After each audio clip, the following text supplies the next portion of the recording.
ít tròn để gì cái tên này trả tiết trọng phong dư cho vật luôn mà tiết chuột số này chuột tù dòng xe của nhất trò lúc xe nó cố trình cho các tàu lòng muốn chi biết cho này vật gì tiết trọng phong dư vật luôn mà chuột sát đã nhất trò sầu YouTube với cho nó thiế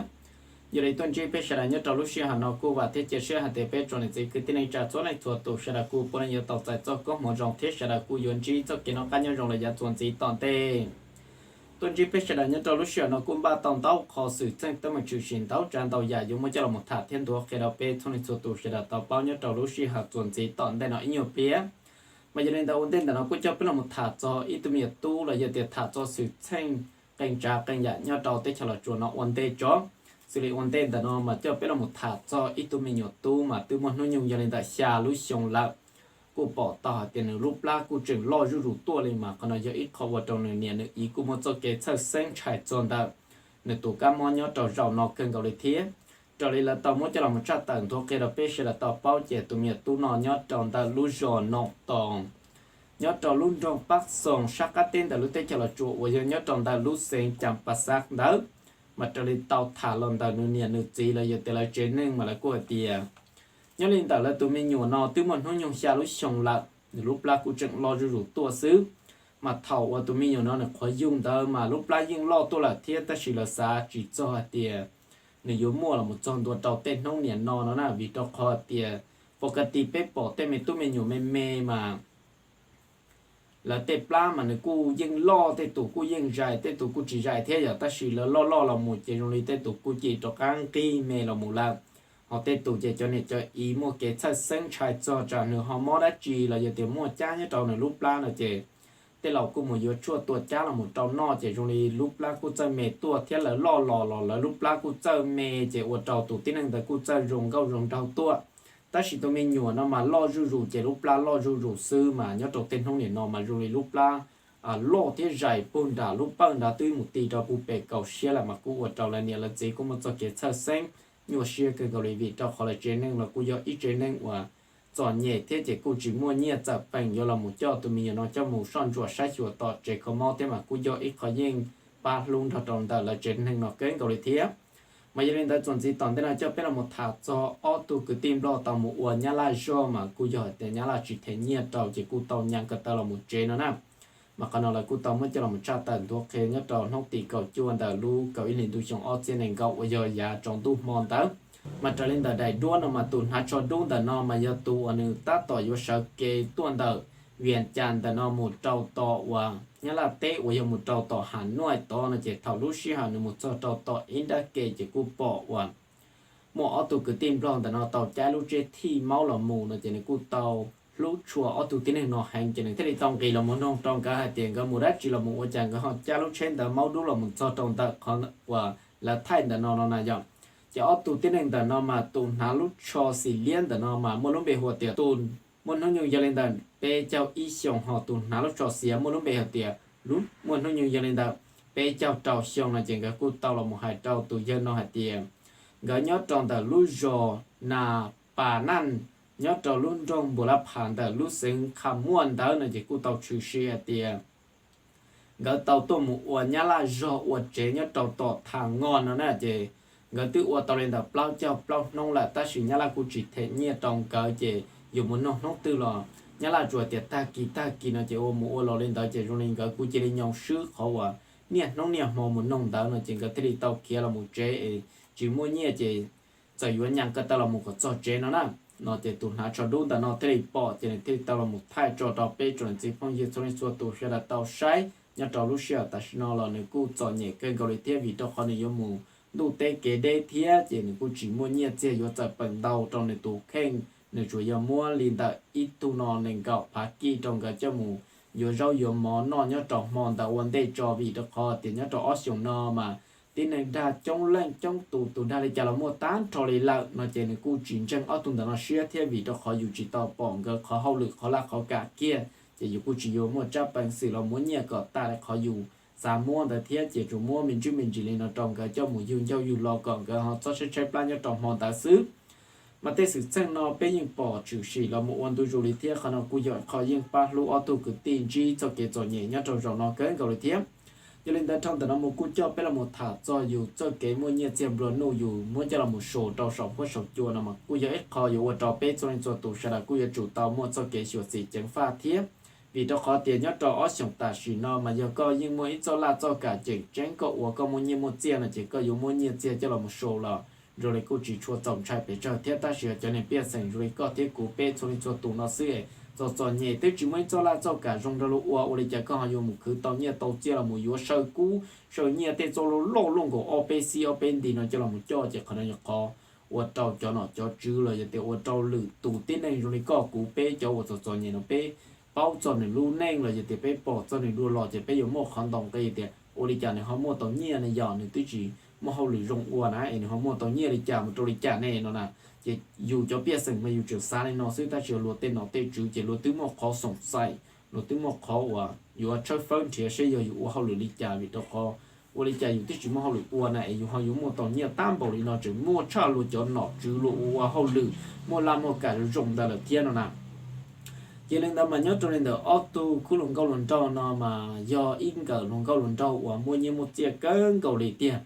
nhớ trâu ở bên không tao nó cái cu tao là một số cái chỗ sợ tệ cú và vừa đầu tụ hồng câu là ít cho lo hoặc vừa đầu tụ hồng câu là ít cho lo thế chỉ ta lên đó là cú chỉnh là một số cái ở trên bị bay và vừa chỗ trên lo nó mà cái cú chỉ bao thì lúc đây hồi cha nó rồi vừa kia ở khu ra hồng câu ilu ra cho là một số mà ô bây giờ dùng hai cái gọi là ta sử dụng trâu nó mỏ kia nó chỉ cú tông nó kể cho tận thuốc kia để cho túi chân sư cú tông tề gần hồng câu luận trong nó all lên tí xì đi là thiên mà ô nhưng giờ ba lúc gần gọi là cho học cả là giờ để cho những cho chua nhá trâu rồng nó lên để tàu một cho nên là cậu na mà một cho nên là all thiên chia nhá cho hậu mà chỉ bao để cho yếu nhóm quân để một đi trả lời giờ là muốn để tàu nhá trâu rồng nó là cú giờ khó nhưng chọn trai gần gọi là thế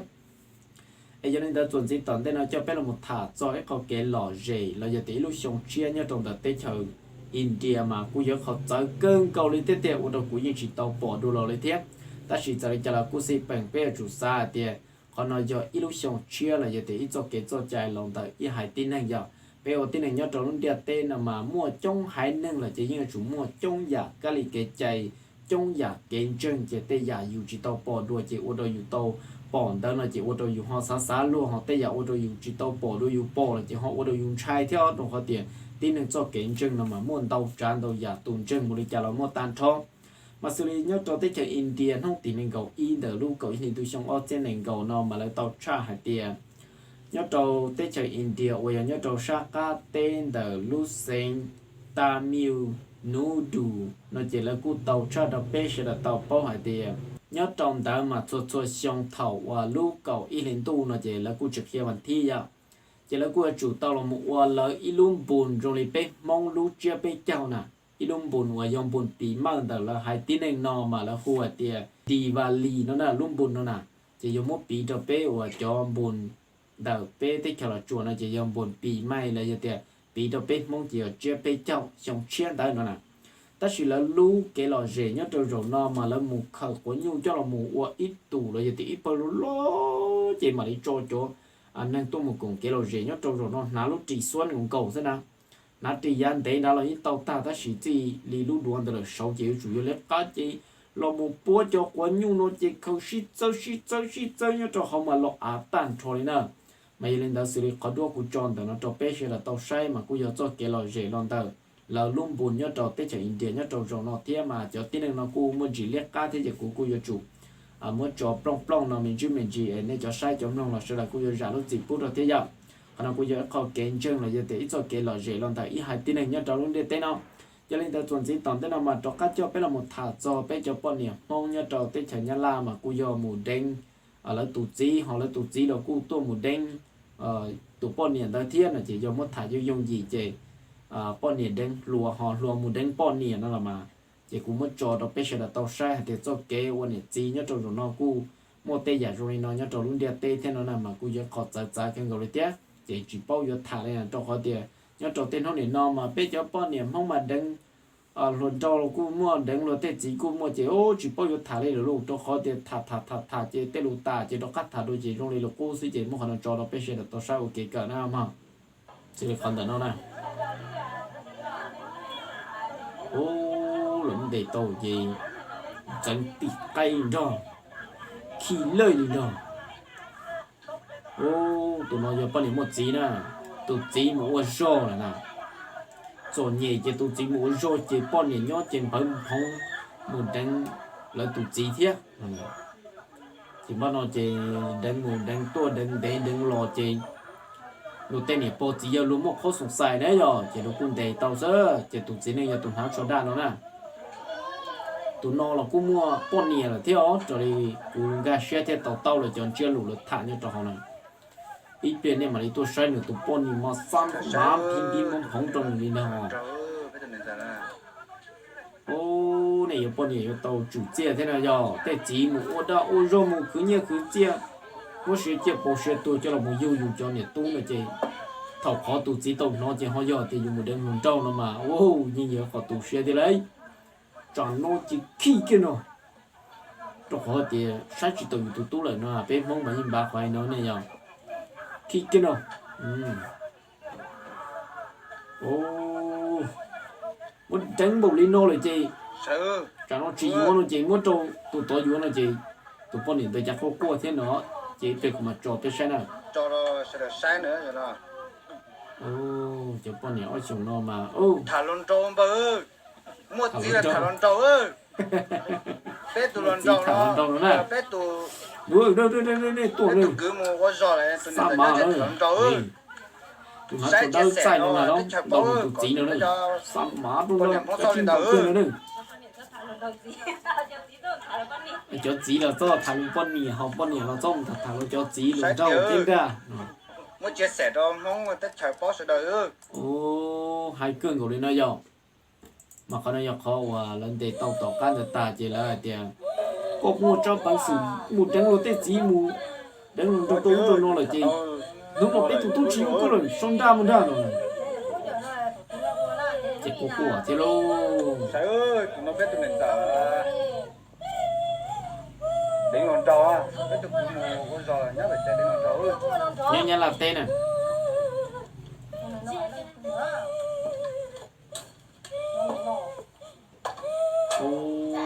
tôi mua cho bằng sự một đánh luôn đầu thầu và lấy chỉ có dùng cái gì không có của thiên rồi cho con nhiều nó mà uống chú uống chè là chỉ uống chè là chứ đâu anh mà chúng mua là chúng mua đi đầu tiên thì chỉ cố bỏ thì cha lùng con lùng đầu thế nào đấy dùng cả tụi chỉ cho luôn một sai thế nào vậy mà chỉ tao là một yếu tụi to này giờ một yếu tụi này đen gì mà nó yếu tụi chỉ cố yếu tụi đầu gì biết mong mà chỉ trong này giờ nó mua xe thì có sông tra một đợt chỉ bung cả đua lính đâu